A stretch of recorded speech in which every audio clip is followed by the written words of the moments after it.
Hello friends, sanibonani bangani. Welcome back to Funda.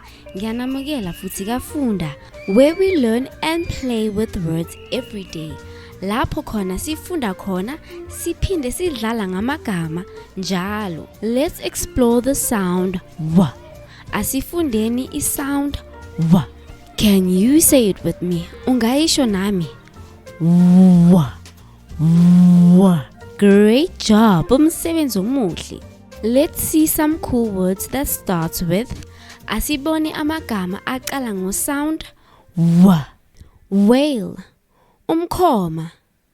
Wheel, ivili. Wheat, ukolweni. Whisper, hleba. Whiskers, amadevu. Whip, isitswebhu. Whirl, ukuphenduphenduka. Whisk, ukuphehla. What, yini. Now let's make some creative sentences with these words. Asiyenze ama-sentences ngalamagama. The whale in the ocean made a big splash as it spun in a whirl of waves. Umkhoma olwandle wenza ukuchaphaza okukhulu njengoba uphenduphenduka phakathi kwamagagasi. When you whisper secrets, be sure to be as soft as a cat's whiskers.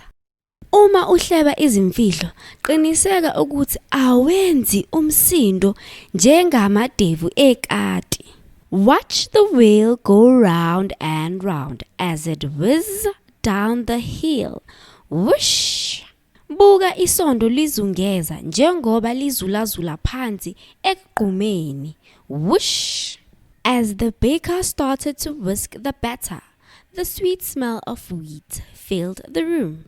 Lapho umbhaki eqala ukuphehla inhlama, iphunga likakolweni lagqwala igumbi. Wow, wasn't that fun?